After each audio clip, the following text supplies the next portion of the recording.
Good morning प्यारे बच्चों, कैसे हैं आप सब। आशा करती हूँ सारे अच्छे होंगे। बच्चों, आज हम आपकी हिस्ट्री में नागरिक शास्त्र का एक अध्याय लेकर मैं आपके सामने आई हूँ, जो है पार्ट नंबर 21, जिसका कानून की आवश्यकता तथा संविधान की भूमिका। देखो बच्चों, इसको पढ़ाने से पहले मैं आपको कहना चाहूंगी कि आप प्लीज अपनी बुक खोल करके सामने बैठिए।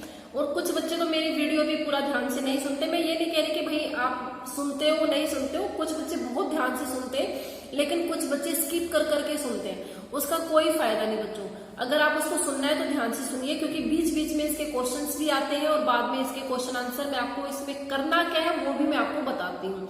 तो प्लीज इस वीडियो को कंप्लीट देखिए। सबसे पहले अपनी बुक खोल के बैठिए और जो मैं आपको पढ़ा रही हूँ वो अपनी बुक में देख लीजिए। सेम ऐसे आपकी बुक में मिलेगा। हाँ, आप अगर हमारे सामने होते हैं तो भी आपको ऐसे ही पढ़ाया जाता है। तो आप एक एज ए क्लास मान करके चलिए कि टीचर हमारे सामने खड़ी है या बैठी है और हाँ, आप मेरे सामने डेस्क पे बैठे और उसका लेसन को रीड आउट कर रहे हैं। तो देखो बच्चों, सबसे पहले हम पढ़ते हैं कानून की आवश्यकता और संविधान में इसकी क्या भूमिका है, उसका मतलब क्या है। देखो, आप अपने ही छात्र जीवन से लगा लीजिए। अगर आपका इसमें डिसिप्लिन नहीं होता कि समय पे स्कूल आना, अच्छे से प्रॉपर यूनिफॉर्म में आना और शिक्षकों का आदर करना और विभिन्न विषयों का अध्ययन करना, अगर ये सारी बातें अगर आपके जीवन में नहीं होती, आपके विद्यालय में लागू नहीं होती, तो क्या होता। कोई बच्चा लेट आता, कोई नहा कर नहीं आता, कोई अपने प्रॉपर यूनिफॉर्म में नहीं आता, कोई अपनी आधी बुक लेकर आता, आधी नहीं लेकर आता।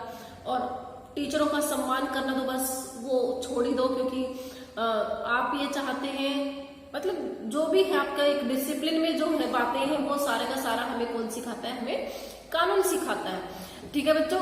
तो कुछ अपमानजनक भाषा का प्रयोग करते बच्चे, तो कुछ लोग शिक्षकों के साथ अनादरपूर्ण भाव से मतलब वो बातें करते, और कुछ विशेष जो कुछ बच्चे हैं जो कुछ विषयों को ही ध्यान से सुनते और कुछ विषयों का अध्ययन करने के लिए उसको मना कर देते।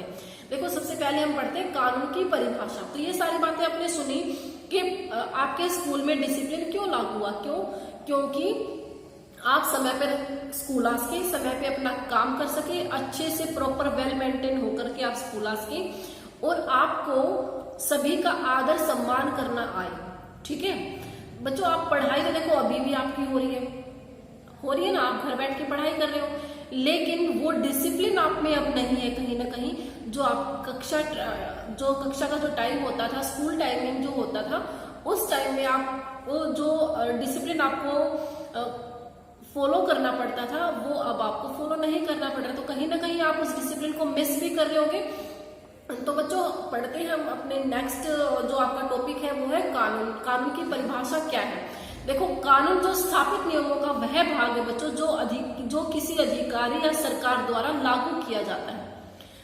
तो प्राचीन काल में जब मानव ने स्थायी जीवन का आरंभ किया था बच्चों, तब इसे व्यवस्थित रूप से के लिए कुछ नियमों और आदर्शों की स्थापना की गई थी, ताकि बस्ती में रहने वाले लोग एक अच्छा और सुव्यवस्थित जीवन व्यतीत कर सके। वास्तव में हमारे द्वारा इसकी पालना की जा रही है। बहुत सी प्रथाएं थी बच्चों, परंपराएं थी, धार्मिक संस्कार थे, जो प्राचीन नियमों का ही एक रूप है। जिस प्रकार समाज का एक विस्तृत रूप राज्य तथा देश है बच्चों, उसी प्रकार नियमों का विस्तृत रूप कानून है। प्रारंभ में राजा की इच्छा क्या होती थी बच्चों की उसके जो कथन है वो उसके कथन ही कानून होते थे, लेकिन अब क्या है, अब उनको लिखित में भी आपके सामने प्रस्तुत किया जाता है। देखिए, कोई नया राजा आता था तो वह अपने विचारों के अनुसार अपने अकॉर्डिंग नए कानून स्टार्ट कर देता था, लागू कर देता था, और जिसके परिणाम स्वरूप बच्चों समाज में आमूल परिवर्तन होते रहते थे। तो ये परिवर्तन समाज में बहुत सी समस्याएं उत्पन्न करते थे। यही कारण था कि कुछ शासकों ने कानून को लिपिबद्ध करना प्रारंभ कर दिया। नहीं तो देखो, अब जैसे कांग्रेस की सरकार थी, तो कांग्रेस की सरकार ने जितने भी नियम लागू किए, जितने भी अब वो अपनी सरकार में जितने नियम लागू करती, वो उसी की सरकार तक स्थापित रहते बच्चों। हो सकता है कि जिन्होंने अगर कानून नहीं होते तो वो जिनको उन्होंने जॉब दी थी अपने टाइम में, तो बीजेपी सरकार आते उनको निलंबित कर देते, उनको हटा देते। तो यही बात हो ना कि तभी क्या कानून को व्यवस्थित ढंग से लागू करने की जो योजना थी बच्चों, वो यही इसीलिए स्टार्ट हुई ताकि उसका कोई भी दुरुपयोग ना कर सके। देखो बच्चों, अब प्रश्न उठता है कि सभी को कानून की आवश्यकता क्यों होती है। इसका उत्तर बहुत आसान है। एक निर्बल व्यक्ति गली में जा रहा है, ठीक है, तभी एक शक्तिशाली व्यक्ति आता है और उसके गाल पे एक तमाचा मार देता है। शारीरिक रूप से कमजोर व्यक्ति क्या करेगा, उसको मार तो सकता है। अब वो क्या करेगा, अब वो जाएगा पुलिस के पास। अगर पुलिस कानून व्यवस्था हमारी नहीं होती तो क्या होता, वो कुछ भी नहीं कर पाता उसके खिलाफ। तो यही बात है बच्चों कि जो न्याय पाने का अधिकार है वो सबको है। तो देखिए, भारत में कानून की आवश्यकता क्यों पड़ी, उसके बारे में हम जानते हैं। भारत देखो एक बहुत ही विशाल देश है, आप सब इसके बारे में जानते हैं। जो विभिन्न धर्मों, पक्षों, जातियों और संस्कृतियों के जहाँ पे लोग रहते हैं और जो विभिन्न भाषाएं बोलते हैं, उनका खान पान, रहन सहन, सब कुछ विशेष, सब कुछ जो उनकी विभिन्नताएं पाई जाती है बच्चों, उनके धर्म में, जाति में, हर चीज में। तो बच्चों, अतः ऐसे नियमों में कानून चाहते हैं जो उनके विचारों के अनुरूप हो, किंतु ऐसा संभव नहीं है। इसलिए यह आवश्यक हो जाता है बच्चों कि ऐसे कानून बनाए जाएं जो अधिकांश लोगों की आकांक्षाओं को पूरा कर सके। तो समाज में जैसे दहेज प्रथा जैसी बुराइयों का उन्मूलन करने के लिए, उनका विरोध करने के लिए कानून की आवश्यकता होती है। दहेज वह धन है बच्चों जो उपहार, या दहेज को हम एक उपहार भी, गिफ्ट के तौर पे भी बोल देते हैं, जो विवाह या शादियों में, विवाह शादियों में दिया जाता है, कन्या पक्ष को दिया जाता है। और बच्चों, दहेज के दोनों रूप हैं, अच्छा भी और बुरा भी। देखो, कुछ उपहार जो अपनी इच्छा से दिए जाए बच्चों, वो दहेज नहीं कहलाता। लेकिन अगर वर पक्ष के लोग इसी की मांग करते हैं और तब कन्या पक्ष को जबरन, जब उनको देने की उतनी अहमियत, उनको उनके पास इतनी वो देने में सक्षम नहीं है, और फिर भी उनको अगर वो वस्तु देनी पड़े तो वो दहेज कहलाएगी बच्चों। तो अतः आवश्यक हो जाता है कि समाज में इन जैसी बीमारियों का विरोध किया जाए, और दहेज प्रथा जैसी बीमारी को तो समाज के विरोध का कई प्रकार से किया जाता है। जैसे इस बुराई के विरुद्ध समाज में जागरूकता फैलाई जा सकती है, लेकिन लोगों को इसके लिए बाध्य नहीं किया जा सकता। प्रभावशाली उपाय यही है बच्चों कि इसके लिए कानून बनाए जाए। इन कानूनों को सरकार द्वारा प्रभावी रूप से पालन भी करवाया जाए। देखो बच्चों, इसमें एक शब्द या शब्दांश के लिए कुछ वाक्य हैं। वे नियम जो सरकार द्वारा लागू किए जाते हैं उनको क्या कहते हैं। जन्म के बाद कन्या को मारना वो क्या कहलाता है, और जन्म से पूर्व कन्या को मारना या हत्या करना वो क्या कहलाता है। तो बच्चों, इनके क्वेश्चन आपने लिख लेने हैं। नेक्स्ट क्वेश्चन, नेक्स्ट टॉपिक है आपका कानून बनाना तथा उसे प्रभावी करना। देखो, क्या कानून बनाना समाज में किसी बुराई के उन्मूलन के लिए पर्याप्त है? नहीं। कानून केवल लिखित शब्द है बच्चों। लिखित शब्दों को बल तभी मिल सकता है जब सरकार द्वारा इन्हें लागू किया जाए। उस घटना का उदाहरण लेते हैं जहां एक निर्बल व्यक्ति शक्तिशाली द्वारा पीटा गया था।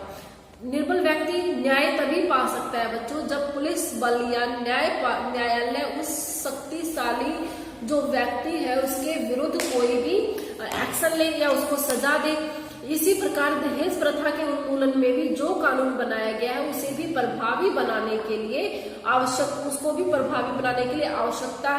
है ताकि कोई भी व्यक्ति इस कानून का उल्लंघन ना कर सके, और जो इस कानून का उल्लंघन करे उसे दंडित किया जाए या उसको सजा मिले।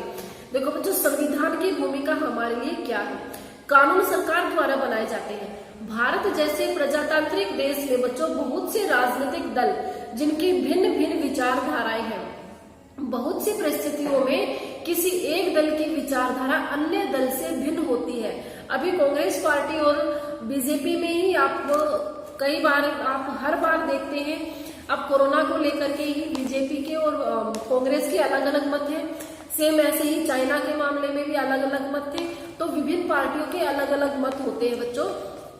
तो ऐसे ही अगर देखो, भारत के जो साम्यवादी दल की अपनी एक विशिष्ट विचारधारा है जिसके अंतर्गत यह धन के समान वितरण की मांग करता है, धन की समान वितरण की मांग करता है। सेम ऐसी जैसे अब कांग्रेस ने की थी कि जितने भी पैसे हैं अगर आप सभी किसानों के, सभी गरीबों के और किसानों के खातों में डायरेक्ट अगर आप 7-7 हजार या कुछ इतने हजार रुपए या 11-11 या 5-5 हजार कुछ बोला था, मुझे ध्यान नहीं आ रहा, इतने इतने हजार रुपए आप डायरेक्ट उनके खातों में जमा करवा दीजिए, तो ये असंभव है बच्चों। अगर वो डायरेक्ट ऐसे जमा करवा रहे हैं, वो उनका काम है भेजना। अब नीचे जो बच्चे, नीचे जो कार्यकर्ता है, जो कार्यकारी है, उनका काम है बच्चों वो उनके खातों तक, उनके घरों तक पहुंचाना। ये ऐसे ही प्रक्रिया एकदम से नहीं हो जाती कि उन्होंने बोल दिया और एकदम से उनके खातों में पैसे चले गए। हो उसका कोई गलत यूज करे तो बच्चों जो संविधान है वो उसकी हम परिभाषा पढ़ते हैं। संविधान उन कानूनों तथा आधारभूत सिद्धांतों का एक तंत्र है जिसके अनुसार किसी देश की शासन व्यवस्था चलाई जाती है। तो किसी देश का संविधान वह क्षेत्र निश्चित करता है जिसके अंतर्गत सरकार कानून बना सकती है तथा देश का शासन चला सकती है। देखो संविधान के 3 अंग है बच्चों, जो व्यवस्थापिका, कार्यपालिका और न्यायपालिका के विशेष अलग अलग दिशा निर्देश उनको प्रदान किए जाते हैं। व्यवस्थापिका जो कानून बनाती है, कार्यपालिका व्यवस्थापिका द्वारा जो कानून बनाए जाते हैं उन कार्यों को प्रभावित करती है, मतलब उन कार्यों पे काम करती है। न्यायपालिका के पास जो कानून जाता है तो उसको वो क्या करती है, उसकी विवेचना करती है। कैसे करती है, अगर वो कानून मान्य है तो वो उसको मान्य घोषित कर देती है, लेकिन अगर वो विपरीत परिस्थितियां अगर उसके सामने है तो वो उसको अमान्य घोषित कर देती है। तो कानून और उसका विरोध कैसे होता है बच्चों, देखो हमारे जो देश के लोग अनेक धर्मों के लोग हैं, जातियों के, संस्कृतियों के और भाषाएं, हर चीज उनका खान पान, विचार सब कुछ अलग अलग है। देश में जब कोई कानून बनाया जाता है बच्चों तो वह सभी लोगों की अधिक आकांक्षाओं को पूर्ति करता हुआ है, ज्यादातर लोगों की आकांक्षाओं की पूर्ति करता है और नहीं भी करता है। यद्यपि यह कानून संविधान के प्रावधानों के अनुसार बनाया गया होगा तो फिर भी कुछ लोग इस कानून से असंतुष्ट होंगे बच्चों, तभी वो कुछ लोग उसको मानेंगे नहीं, उससे खुश नहीं होंगे। तो देखिए दूसरी तरफ सरकार ऐसे कानून बना सकती है जो संविधान के प्रावधानों के अनुरूप न हो। सरकार जो है अपने अनुसार भी कानून बना सकती है। इन दोनों ही स्थितियों में लोग असंतुष्ट तो होते हैं तथा वे अपना विरोध भी व्यक्त करते हैं। जब वो कानून आम जनता के लिए, अगर वो कानून सही नहीं है, सुरक्षित नहीं है, तो लोग इसका विरोध कर सकते हैं। और जो कानून लोगों की सुरक्षा के लिए सही है तो लोग उसको मानते हैं। देखिए दूसरे शब्दों में विरोध सकारात्मक तथा नकारात्मक विरोध रचनात्मक एवं विध्वंस दोनों ही हो सकते हैं। जो बच्चों दोनों प्रकार का हो सकता है, क्या है, सकारात्मक और नकारात्मक। देखिए एक उदाहरण के तौर पे हम पढ़ते हैं कि एक उदाहरण द्वारा रचनात्मक और विध्वंसक दोनों प्रकार के विरोधों के बारे में हम इसमें जानेंगे। देखो किसी विद्यालय के प्रधानाचार्य ने एक नियम बनाया है जो सभी छात्रों के लिए फुटबॉल कोचिंग लेना अनिवार्य है। अब कुछ छात्र बच्चों फुटबॉल खेलना पसंद करते हैं और कुछ फुटबॉल खेलना पसंद नहीं करते हैं। तो अब अतः ऐसी स्थिति में क्या किया जाएगा, जहां विरोध व्यक्त किया जा सकता है, यहाँ पे विरोध व्यक्त किया जा सकता है।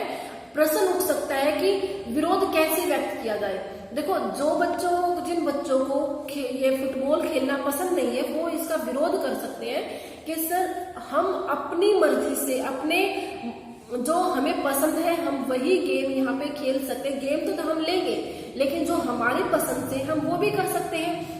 तो बच्चों यदि प्रधानाचार्य के पास याचिका आप दायर कर, उसको ऐसे नहीं कर सकते कि तोड़ फोड़ करोगे, कैसे करोगे।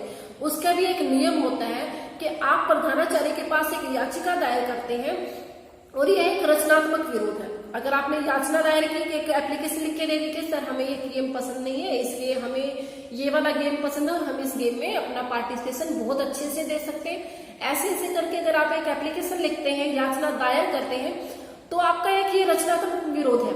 और यदि छात्र फुटबॉल के मैदान में जाते हैं किंतु वहां जाकर खेलते नहीं है, मतलब उन्होंने अपना विरोध दर्शाते हैं कि हम जाएंगे लेकिन खेलेंगे नहीं। तो ये भी एक रचनात्मक विरोध हो गया। हालांकि यदि छात्र विद्यालय परिसर पर अगर पत्थरबाजी करते हैं, नारेबाजी अगर करते हैं, सड़क जाम करते हैं, तो बच्चों ये आपका विध्वंसक तरीके से कहलाएगा। ठीक है, आप जाओगे, देखो मौन तरीके से जो आप काम करोगे वो आपका रचनात्मक होगा, और जो हिंसात्मक तरीके से करोगे वो आपका विध्वंसक होगा। तो देखो बच्चों, नमक कानून का विरोध कैसे किया था, हम ये पढ़ते हैं। स्वतंत्रता के पूर्व जो ब्रिटिश सरकार ने नमक कानून बनाया था, उसका विरोध किस तरीके से किया गया था। इस कानून के अनुसार नमक बनाना एक अधिकार था। इसके अतिरिक्त वह नमक पर कर भी लेती थी। गांधी जी ने अनुभव किया कि यहाँ लोगों के प्रति अन्याय हो रहा है, अतः उन्होंने दांडी मार्च निकाला। किसके प्रति? नमक कानून का जो उल्लंघन, नमक कानून के प्रति। इस कानून का विरोध करने का निश्चय किया।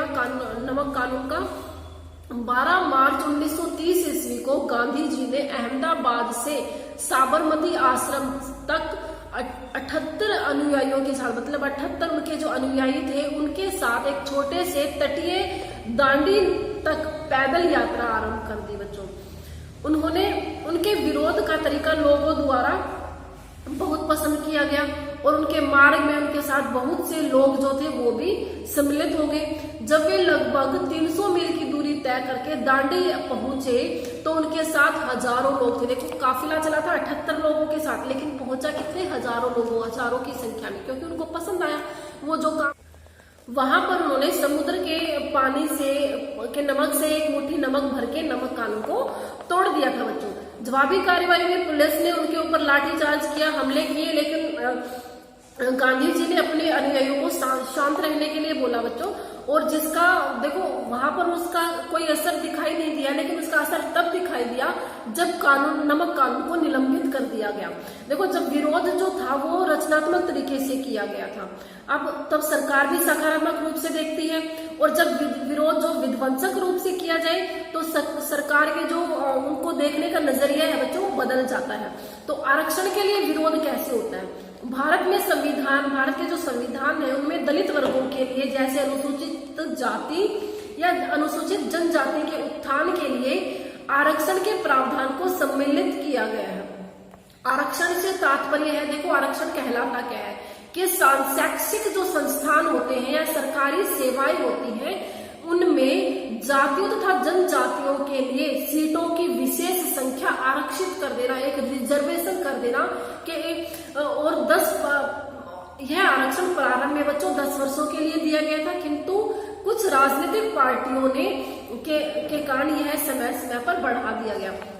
देखो, उसका रिजर्वेशन कर देना कि इतने % जो सीटें हैं 15% आरक्षित जो सीटें हैं वो अनुसूचित जाति और अनुसूचित जनजाति के लिए होंगी, और इतने % सीटें ओबीसी के लिए होंगी, और इतने % सीटें जनरल के लिए होंगी। तो वहां पे बच्चों उसको डिवाइड कर दिया गया, इसको बांट दिया गया, और उसकी समय सीमा पहले 10 वर्ष थी, लेकिन बाद में हमारी जो राजनीतिक पार्टी है वोट के लालच के लिए वो उसका समय बढ़ा देती है कि हमें ज्यादा वोट मिलेंगे, और उस समय के वो ये नहीं देखती कि ये अच्छा है बुरा है, लेकिन हाँ उसका समय वो अपने अनुसार घटा बढ़ा देती है। तो जो बच्चों, बहुत से लोगों ने आरक्षण जो विशेषता योग्यता के साथ किए जाने वाले समझौतों के विरुद्ध विरोध भी व्यक्त किया। तर्क देते हुए कहते हैं, आरक्षण पर तर्क देते हुए कहते हैं कि जो अनुसूचित जाति और जनजाति को आरक्षण देना उचित है, किंतु शैक्षणिक योग्यता के साथ समझौता करना उचित नहीं है। उदाहरण के लिए, जैसे सामान्य जाति का जो एक छात्र है किसी शैक्षणिक संस्थान में दाखिले के लिए जाता है और वो असमर्थ होता है यदि वह 75% अंक प्राप्त करता है। इसके विपरीत देखो, 75% अंक लाकर भी जो बच्चा किसी शैक्षणिक संस्थान में अपना एडमिशन नहीं पा रहा, कौन? सामान्य जाति का, और वहीं पर एक आरक्षित वर्ग का जो छात्र है उसी संस्थान में दाखिला ले सकता है, जबकि उसके जो छात्र है वो सामान्य जाति का जो छात्र है उससे बहुत ज्यादा अंक उसके हैं। किसके? सामान्य जाति के छात्र के। लेकिन फिर भी अनुसूचित जनजाति का जो आरक्षित जो छात्र है उसको एडमिशन मिल जाता है बजाय सामान्य जाति के छात्र से। तो विरोध करने वाले लोग जो बच्चे वो तर्क देते भी हैं कि इन आरक्षित वर्गों के जो चिकित्सक या इंजीनियर लोगों के जीवन के साथ मात्र एक विनाशकारी भूमिका निभाएंगे, क्योंकि उनकी गुणवत्ता पर उच्च स्तर से कोई भी मिलान नहीं होगा। देखो, जो एक तो बच्चा बहुत मेहनत करके 95% मार्क्स लेकर आता है और एक वही बच्चा 35% मार्क्स लेकर आता है थोड़ा सा पढ़ लिख करके, क्या आप उसको एक डॉक्टर की और वहां पे जब वो डॉक्टरी में एडमिशन लेने जाते हैं तो वहां पे उनकी सीटें रिजर्व होती है और वहां उनको एडमिशन मिल जाता है। उधर से 95% लाने वाला छात्र भी 95.01% से रह जाता है, क्योंकि उससे जो नेक्स्ट जो पहला जो छात्र था उसके मार्क्स थे 95.8, तो उसका एडमिशन हो जाता है और उसका रह जाता है। क्यों? क्योंकि उनकी जो रिजर्व सीटें हैं वो समाप्त हो चुकी है। देखो, और उनमें डिफरेंस देखिए, 95 या 96% लाने वाला छात्र ज्यादा इंटेलिजेंट होगा या 35% लाने वाला छात्र ज्यादा इंटेलिजेंट होगा? कौन सा? जो मेहनत से पढ़ करके यहाँ पर पहुंचा है, जो थोड़ा पढ़ करके यहाँ पर पहुंचा है, तो उसकी फील्ड उन्होंने कहा है कि आप उनको आरक्षित करिए, लेकिन शिक्षण संस्थान जो है उनकी योग्यता है उसके साथ समझौता मत करिए कि कोई भी अगर जो उसके योग्य नहीं है, उस जॉब के योग्य नहीं है, आप उनको वो जॉब दे। तो विरोध प्रदर्शन के जो उपाय में रूस में जो चुनाव हुए थे बच्चों, वो था मत का अधिकार आम जनता के हाथों में सबसे ज्यादा प्रभावशाली साधन है। जब सरकार ऐसा कोई कानून बनाती है तो जिससे जनता असंतुष्ट हो तो आगामी चुनाव में जनता उस सरकार को गिरा देती है। भारत की जो जनता ने राजनीतिक नेताओं को अपनी आवश्यकताओं तथा विचारों से अवगत कराने के लिए अपने इस अधिकार का बार बार उपयोग किया है। समय के साथ साथ बहुत से परिवर्तन होते हैं। ये परिवर्तन सामाजिक, राजनीतिक और आर्थिक क्षेत्रों में भी होते हैं बच्चों। इनके कारण लोगों ने भिन्न तरीकों से सोचना प्रारंभ किया है। प्राचीन समय में लोग सती प्रथा के पक्ष में थे, लेकिन अब लोगों ने इसे अमानवीय मानते हुए ठुकरा दिया है। विज्ञान व प्रौद्योगिकी के विकास के साथ साथ अल्ट्रासाउंड जैसी सुविधाओं का आविष्कार हुआ है। इस सुविधा का जो उपयोग है वो गर्भ में पल रहे बच्चे में या गर्भाशय में शिशु कन्या है तो उसे गर्भ में ही मारना प्रारंभ कर दिया। इसके परिणामस्वरूप कन्या शिशु के विरुद्ध अपराध हुए और जन्म लेने वाली कन्याओं की संख्या भी कम हुई। अतः एक ऐसा कानून पारित किया गया जिसके अनुसार लिंग निर्धारण की जांच को असंवैधानिक घोषित कर दिया गया और ये एक कानूनन अपराध बन गया। जो कानून किसी एक परिस्थिति में उपयुक्त होता है बच्चों, वह किसी अन्य परिस्थिति में अनुपयुक्त भी हो सकता है। जैसे पहले रेडियो या टेलीविजन के लिए लाइसेंस का कानून था, किंतु यह कानून समाप्त कर दिया गया क्योंकि लोगों के पास बड़ी संख्या में रेडियो और टेलीविजन की मौजूदगी की दृष्टि से यह कानून अव्यावहारिक बन गया। पहले जो रेडियो और टेलीविजन किसी किसी के घरों में होते थे तब इनका लाइसेंस भी बनता था, लेकिन अब इनका यूज एक घर में 2 से 3 से 4 भी हो जाते हैं। टेलीविजन और रेडियो भी 2 से 3 हो सकते हैं। तो ज्यादा मात्रा में इनकी संख्या बढ़ने के कारण इन पे जो लाइसेंस का जो कानून था वो अव्यावहारिक उसको बना दिया गया। तो इन कारणों से भारत के संविधान की अनुसूचियों में 90 से भी अधिक बार संशोधन किए गए हैं। तो बच्चों, आपका ये पार्ट यहीं पे समाप्त होता है।